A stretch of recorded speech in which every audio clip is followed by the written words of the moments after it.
Hi folks, welcome to News from the Rebellion, the podcast where we take a look at the newspapers from the North and the South during the time of the Civil War.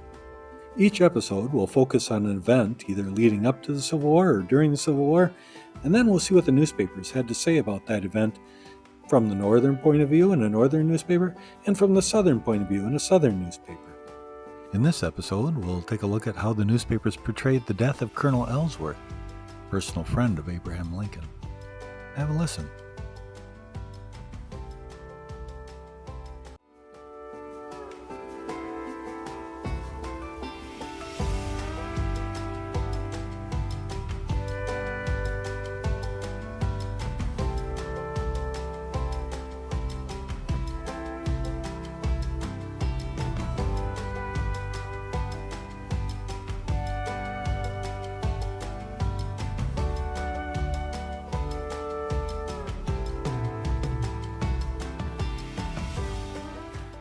The Star Extra.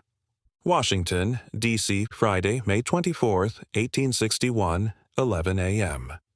The war begun in earnest. A midnight march. Movement upon Alexandria and Virginia Heights. Brutal assassination of Colonel Ellsworth in Alexandria.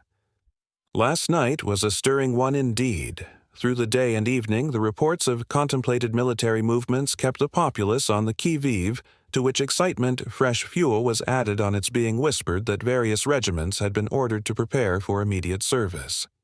The words, dropped also by General Thomas at the 7th Regiment camp that the storm was about to burst, indicated that a decisive move was to be taken. The general idea among the troops was that an advance was to be made into Virginia, but nobody seemed to be posted as to the exact purposes entertained at headquarters. At 11 o'clock, we pushed off for the Long Bridge to see what was developing thereabouts. We found the vigilant sentries of the Washington Light Infantry, Company A, posted some distance up Maryland Avenue, and a portion of the same company stationed somewhat lower down. A squad of the infantry had also been detailed to a point near the monument, to keep an eye on any boats going out of the canal. Near the bridge end on the bridge were the infantry, a company of Rhode Islanders, a Massachusetts company, a U.S. Cavalry Company, a company of U.S. Artilleries, two pieces, the Putnam Rifles, the Turner Rifles, National Rifles, Metropolitan Rifles, and Company F, Union Volunteers, while Company E, Washington Light Infantry, Captain Powell's Zouaves, and the Constitutional Guards occupied the Virginia end of the bridge. A full moon looked peacefully down, and perfect quiet reigned on all the neighboring shores. But this was to give place very speedily to more stirring movements. Somewhat after midnight, Captain Smead's company, the National Rifles, and Captain Powell's company were advanced across the bridge to the neighborhood of Roche. Spring. Scouts were sent out in all directions, who managed to get past the line of the Virginia pickets. Somewhat later, the Virginia pickets, getting the alarm, set spurs to their horses and scurried down the road towards Alexandria in hot haste. The Constitutional Guard, Captain Degas, about 80 strong, were on duty over the bridge colonel. Stone of the D.C. Volunteers went to them and asked if they had any objections to go beyond the district, as they were very close to Alexandria. The men answered unanimously in favor of going anywhere, and they were accordingly advanced along the road and through the country down as far as the 4-mile run. The Virginia Piquet Guard stationed near Roche's Spring ran, and about an hour after the alarm bells were rung in Alexandria. This morning at 2 a.m., in pursuance of orders previously given and rumored over Washington, on which we were not at liberty to comment yesterday, although within our knowledge, a large body of U.S. troops crossed the Potomac from this city and its neighborhood into Virginia. Ellsworth's Zouaves, in 2 steamers with the steamer James Guy as accompanying tender, left their camp on the eastern branch and made directly for Alexandria by water. The Michigan movement is at Roche's Spring, half a mile from the end of the bridge. The New York 25th and 1 Cavalry Company and the New York 12th and the 3rd and 4th New Jersey regiments proceeded to the right after crossing the bridge, for the occupation of the heights of Arlington. They were joined by other troops which crossed at the Georgetown Aqueduct. At 4:00 a.m., at about the same moment the Zouaves landed at Alexandria from the steamers, and the troops before named who proceeded by the bridge reached that town. As the steamers drew up near the wharf, armed boats left the Pawnee, whose crews leapt upon the wharves just before the Zouaves reached terra firma.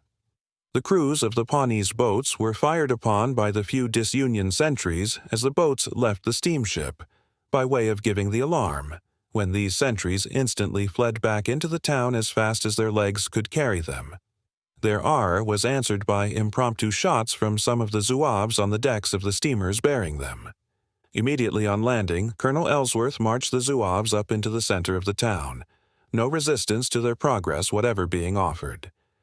Thus, quiet possession was taken of that part of Alexandria in the name of the United States by the portion of the troops immediately commanded by Colonel Ellsworth. Those commanded by Colonel Wilcox at about the same moment, as explained above, marched into the town by the extension of the Washington Turnpike, the cavalry and artillery marching in 2 or 3 streets below. The destination of both these detachments was the depot of the Orange and Alexandria Railroad, which they instantly seized. They also found nearby, at Birch and Cook's Negro Pen, a disunion company of cavalry, commanded by Captain Ball, 35 men and as many horses, who were made prisoners, not having heard the alarm of the firing of the sentries below.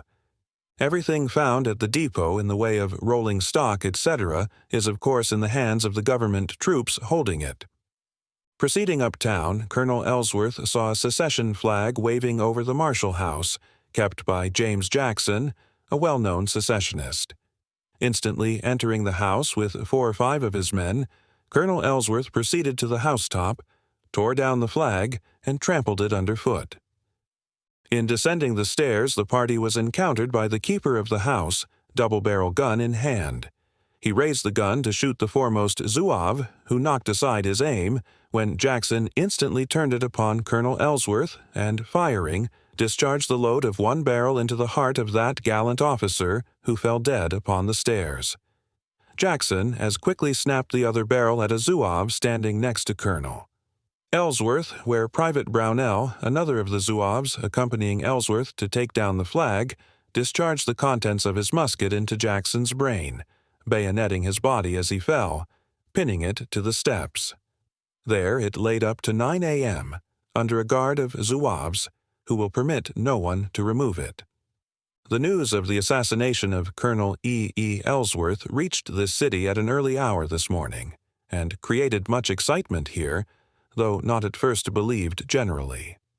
At a later hour it was confirmed, and at 10 o'clock the tolling of the bell of the Franklin Fire Company announced the confirmation, and orders were given to half-mast the flag of the company.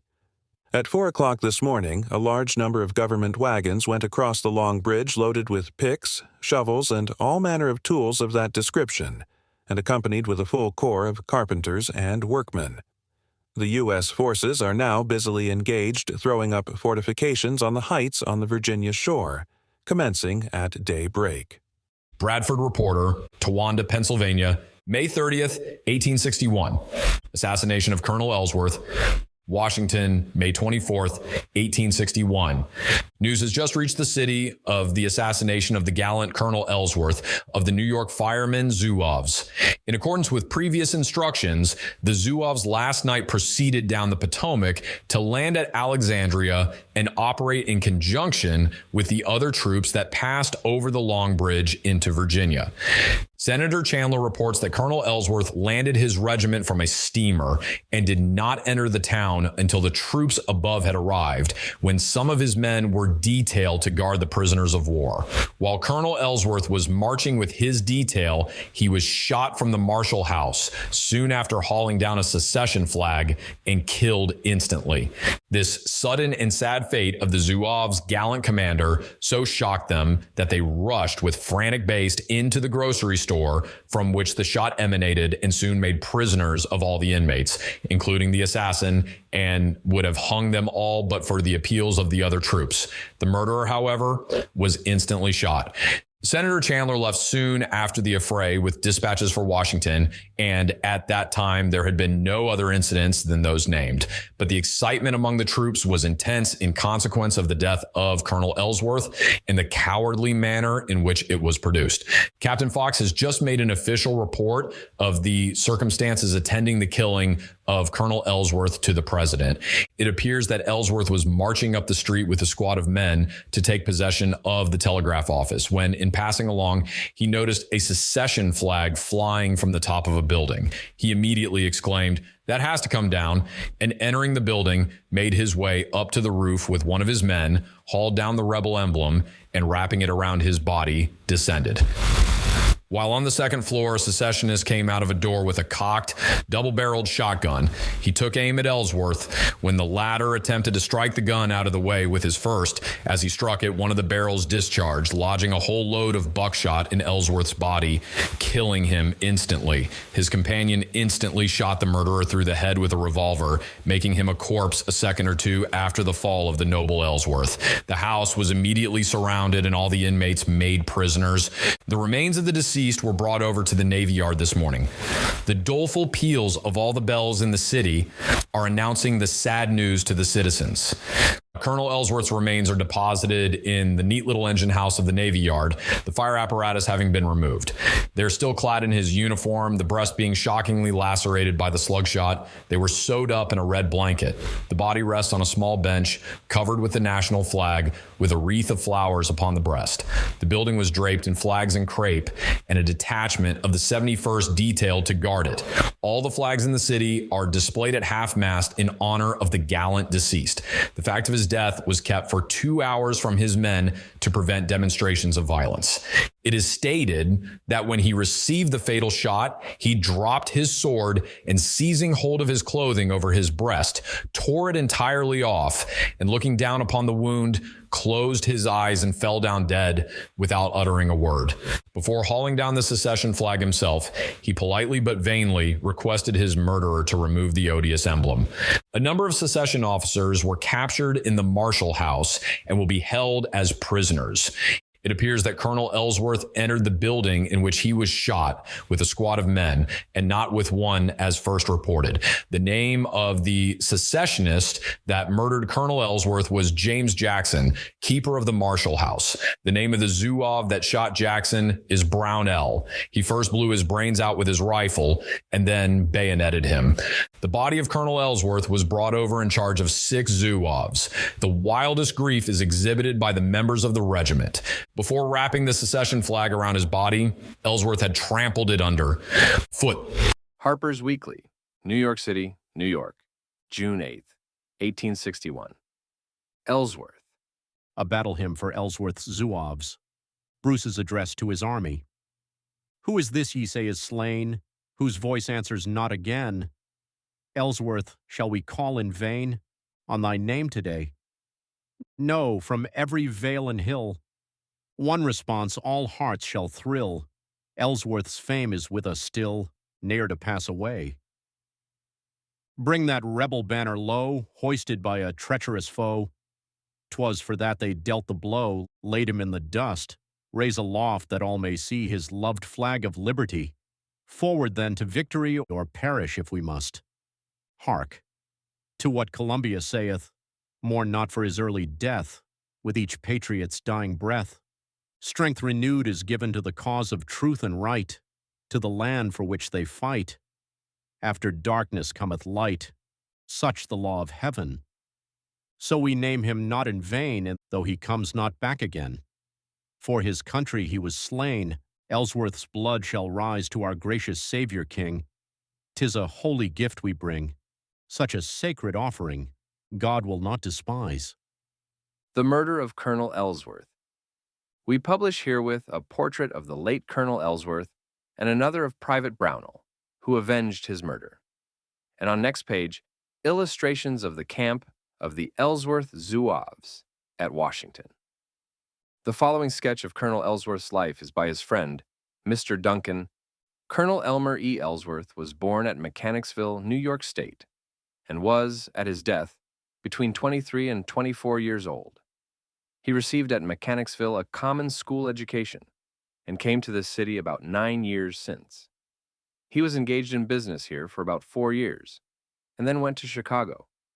While here, all his time, when not his business, was spent in studying, preparing himself to enter West Point. He made many endeavors to secure a cadetship at West Point, but, being without influential friends, was unable to do so. After being compelled to relinquish his pet project of going to West Point, he went to Chicago, and there formed his celebrated company of Chicago Zouaves. His parents are now both living at Mechanicsville in this state. His younger brother, a young man of great promise, died at Chicago at the time when his Zouaves first started for the city, and his remains were brought on and interred at Mechanicsville by Colonel Ellsworth. Colonel Ellsworth was the only remaining son of his parents. Mechanicsville is a small town on the Hudson River, 12 miles above Troy in Saratoga County. The following last words of Colonel Ellsworth were read in one of the churches on Sunday. It was written on the eve of the march to Virginia. Headquarters, 1st Zouaves, Camp Lincoln, Washington, May 23, 1861. My dear father and mother, the regiment is ordered to move across the river tonight. We have no means of knowing what reception we are to meet with. I am inclined to the opinion that our entrance to the city of Alexandria will be hotly contested, as I am just informed a large force has arrived there today. Should this happen, my dear parents, it may be my lot to be injured in some manner. Whatever may happen, cherish the consolation that I was engaged in the performance of a sacred duty. And tonight, thinking over the probabilities of the morrow and the occurrences or the past, I am perfectly content to accept whatever my fortune may be, confident that he who noted even the fall of a sparrow will have some purpose even in the fate of one like me. My darling and ever-loved parents, goodbye. God bless, protect, and care for you. Elmer. The following account of Colonel Ellsworth's murder is from the pen of Mr. House, the Tribune correspondent, who actually had his hand on Colonel Ellsworth's shoulder when Jackson shot him. On entering the open door, the colonel met a man in his shirt and trousers, of whom he demanded what sort of a flag it was that hung above the roof. The stranger, who seemed greatly alarmed, declared he knew nothing of it, and that he was only a boarder there. Without questioning him further, the colonel sprang upstairs, and we all followed to the topmost story, whence, by means of a ladder, he clambered to the roof, cut down the flag with Windsor's knife, and brought it from its staff. There were 2 men in bed in the garret whom we had not observed at all when we entered, their position being somewhat concealed, but who now rose in great apparent amazement, although I observed that they were more than half dressed. We at once turned to descend, Private Brownell leading the way, and Colonel Ellsworth immediately following him with the flag. As Brownell reached the first landing place, or entry, after a descent of some dozen steps, a man jumped from a dark passage, and hardly noticing the private, leveled a double-barreled gun square at the colonel's breast. Brownell made a quick pass to turn the weapon aside, but the fellow's hand was firm, and he discharged one barrel straight to its aim, the slugs or buckshot with which it was loaded entering the colonel's heart and killing him at the instant. I think my hand was resting on poor Ellsworth's shoulder at the moment. At any rate, he seemed to fall almost from my own grasp. He was on the 2nd or 3rd step from the landing, and he dropped forward with that heavy, horrible, headlong weight, which always comes from sudden death inflicted in this manner. His assailant had turned like a flash to give the contents of the other barrel to Brownell, but either he could not command his aim, or the Zouave was too quick with him, for the slugs went over his head and passed through the panels and wainscot of a door, which sheltered some sleeping lodgers. Simultaneously with this second shot, and sounding like the echo of the first, Brownell's rifle was heard, and the assassin staggered backward. He was hit exactly in the middle of the face, and the wound, as I afterwards saw it, was the most frightful I ever witnessed. Of course, Brownell did not know how fatal his shot had been, and so, before the man dropped, he thrust his saber bayonet through and through the body, the force of the blow sending the dead man violently down the upper section of the 2nd flight of stairs, at the foot of which he lay with his face to the floor. Windsor ran from above, crying, "Who is hit?" but as he glanced downward by our feet, he needed no answer. Bewildered for an instant by the suddenness of this attack, and not knowing what more might be in store, we forbore to proceed and gathered together defensively. There were but 7 of us altogether, and one was without a weapon of any kind. Brownell instantly reloaded, and while doing so perceived the door through which the assailant's shot had passed beginning to open. He brought his rifle to the shoulder and menaced the occupants, 2 travelers, with immediate death if they stirred. The 3 other privates guarded the passages, of which there were quite a number converging to the point where we stood, while the chaplain and Winner looked to the staircase by which we had descended, and the adjoining chambers. I ran downstairs to see if anything was threatened from the story below, but it soon appeared there was no danger from that quarter. However, we were not at all disposed to move from our position. From the opening doors and through the passages, we discerned a sufficient number of forms to assure us that we were dreadfully in the minority. I think now that there was no danger, and that the single assailant acted without concert with anybody. But it is impossible to know accurately, and it was certainly a doubtful question then. The first thing to be done was to look to our dead friend and leader. He had fallen on his face, and the streams of blood that flowed from his wound had literally flooded the way. The chaplain turned him gently over, and I stooped and called his name aloud, at which I thought then he murmured inarticulately. I presume I was mistaken, and I am not sure that he spoke a word after being struck, although in my dispatch I repeated a single exclamation which I had believed he uttered. It might have been Brownell or the chaplain, who was close behind me. Winner and I lifted the body with all the care we could apply, and laid it upon a bed in a room nearby. The rebel flag, stained with his blood and purified by this contact from the baseness of its former meaning, we laid about his feet. It was at first difficult to discover the precise locality of his wound, for all parts of his coat were equally saturated with blood. By cautiously loosening his belt and unbuttoning his coat, we found where the shot had penetrated. None of us had any medical knowledge, but we saw that all hope must be resigned. Nevertheless, it seemed proper to summon the surgeon as speedily as possible. This could not easily be done, for, secluded as we were in that part of the town, and uncertain whether an ambush might not be awaiting us also, no man could volunteer to venture forth alone, and to go together and leave the colonel's body behind was out of the question. We wondered at the long delay of the first company, for the advance of which the colonel had sent back before approaching the hotel, but we subsequently learned that they had mistaken a street and gone a little out of their way. Before they arrived, we had removed some of the unsightly stains from the colonel's features and composed his limbs. His expression in death was beautifully natural. The colonel was a singularly handsome man, and excepting the pallor, there was nothing different in his countenance now from what all his friends had so lately been accustomed to gladly recognize. Private Brownell, who shot Jackson, is a native of Troy, the Troy Times says. He is a son of Charles Brownell, county superintendent of the poor, and is as modest as he has proved himself to be brave and cool. He is a member of Engine Company No. 1 of this city, and gave up a lucrative situation to enter the ranks of Colonel Ellsworth's regiment as a private soldier. All honor to him and to the cause in which he is engaged. He telegraphed to his father immediately after the death of the lamented Ellsworth in the following laconic dispatch. Father, Colonel Ellsworth was shot dead this morning. I killed his murderer, Frank.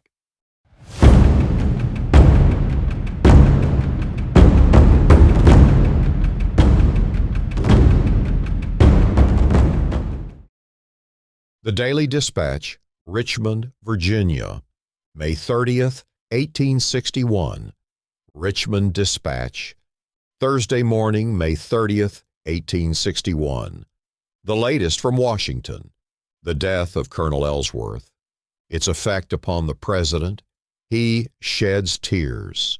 Mrs. Lincoln participates in the lamentations and throws a bouquet upon his coffin. Disposition of the body, etc. We copy the following in relation to the death of Colonel Ellsworth and other matters from the Washington correspondence to the New York Herald of Saturday morning last. it will be seen that the event is looked upon as a great calamity in the North, and the manner in which they howl over the just deserts meted out to that king of desperadoes is sublimely ridiculous.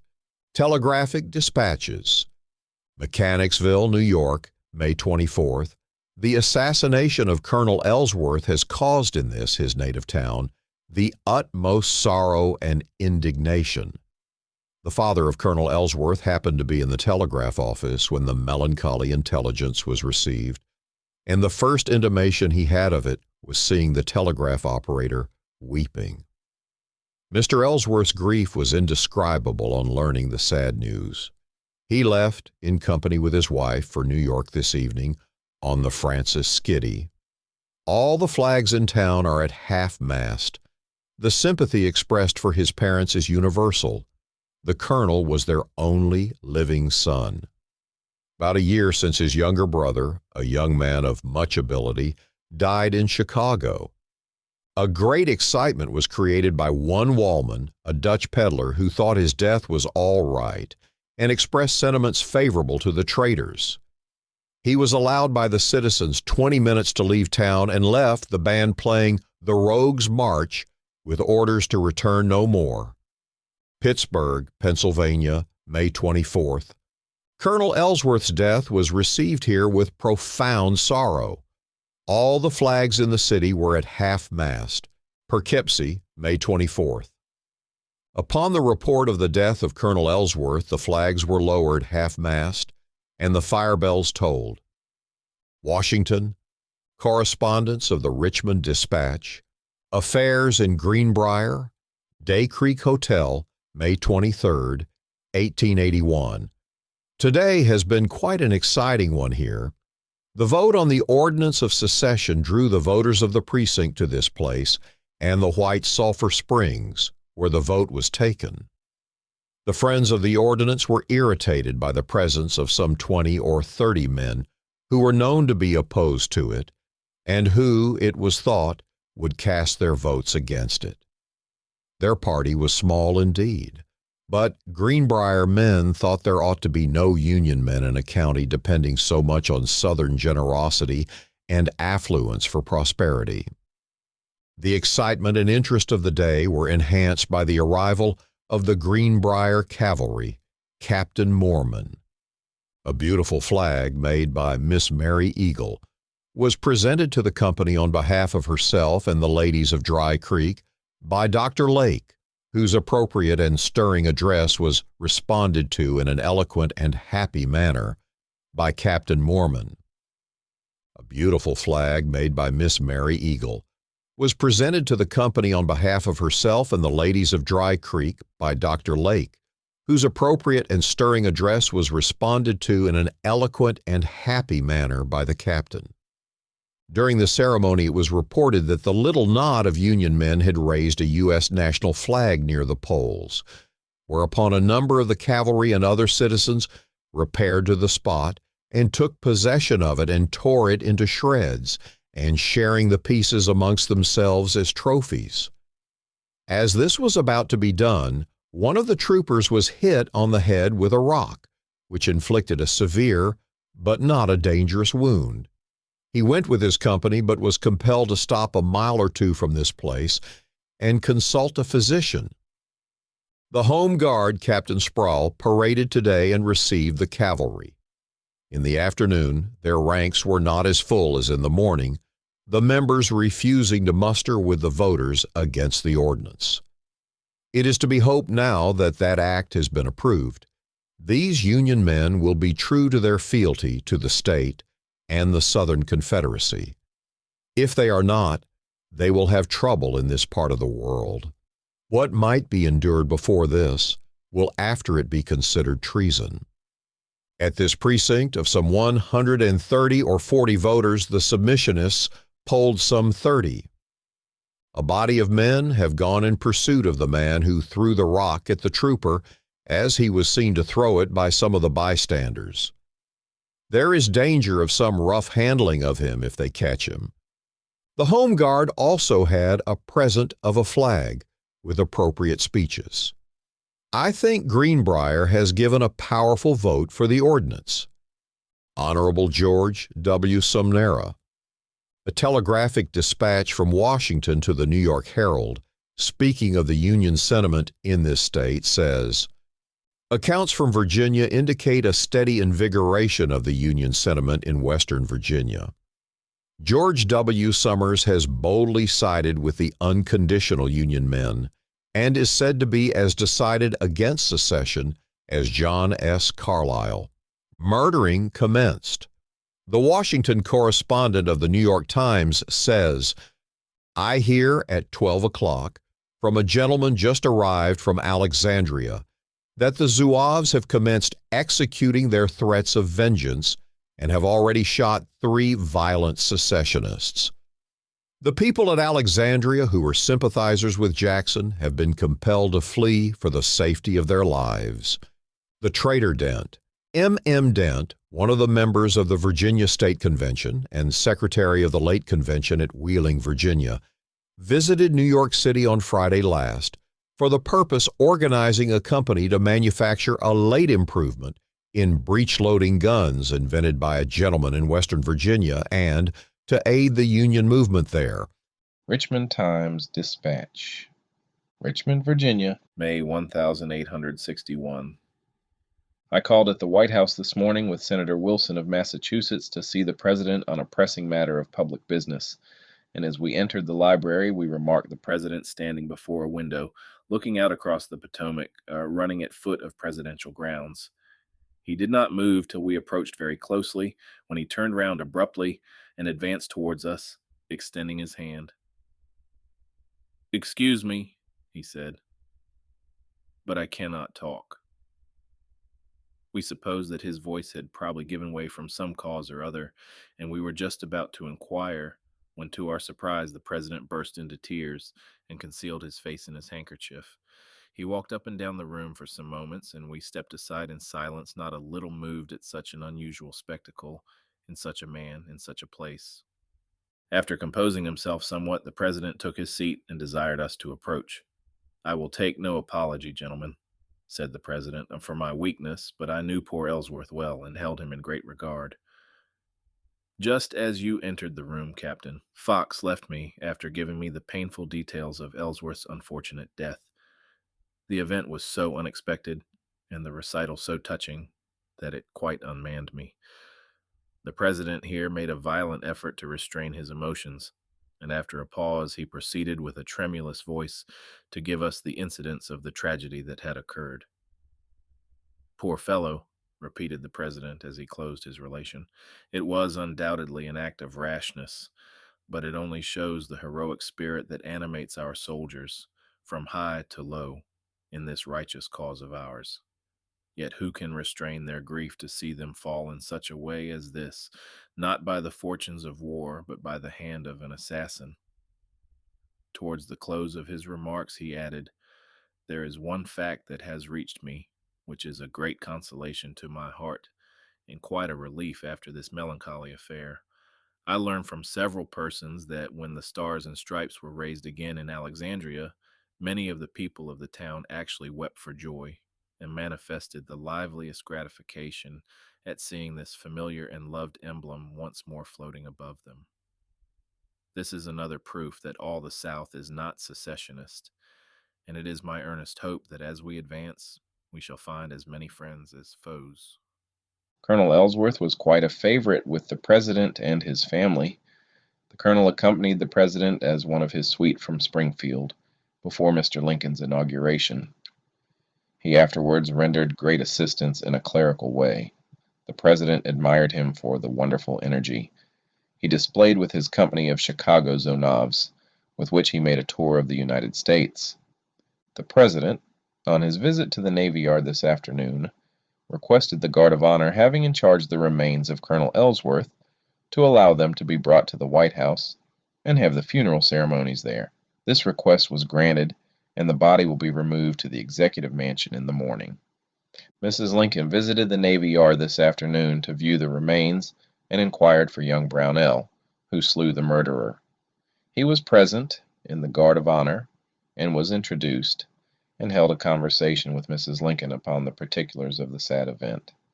It is not improbable that promotion will be the reward of his devoted gallantry. Colonel Ellsworth was 24 years of age, was unmarried, and has parents living in the vicinity of Troy. An autopsy of Colonel Ellsworth's body was made at 6 o'clock. It exhibited a wound of an inch in diameter directly through the heart, causing instant death. The remains are embalmed. Lieutenant Colonel Farnham, who, by the death of Colonel Ellsworth, is commander of the firemen Zouaves, was in the Mexican War, is an efficient officer, and it is believed will prove worthy to fill the place of his predecessor. The Philadelphia Press went in mourning for the death of Colonel Ellsworth. One would suppose from reading the Northern journals that they never had the expectation that any of their men would be killed at the South. Says the New York correspondent of the Press, "It is impossible to express the universal feeling that exists in the city today, especially among the members of the fire department, at the assassination of the gallant young Ellsworth. On the face of every fireman is written in unmistakable language, revenge. Woe to the enemy that first faces that regiment. The spirit of demons is within them to avenge the wanton, cold-blooded murder of their brilliant young chief. It is beyond the power of pen to put upon paper the indignation expressed by everybody. Flags are at half-mast today, out of respect to Colonel Ellsworth's memory. The firemen held a meeting at the Astor House this evening to take action in reference to the deceased. Tomorrow, 10,000 troops embracing General Dix's brigade will be mustered into the United States service. The ceremony will take place in 14th Street. A letter from Washington to the press says, Mrs. Lincoln and her sister visited the Navy Yard today, where the body of the deceased soldier was lying in state, and placed a beautiful bouquet upon the remains. It is understood that the private secretary is preparing an obituary notice for the newspaper press. The body of Colonel Ellsworth was opened and embalmed by Dr. Holmes, the inventor of the patent embalming process. The funeral will take place on Saturday afternoon.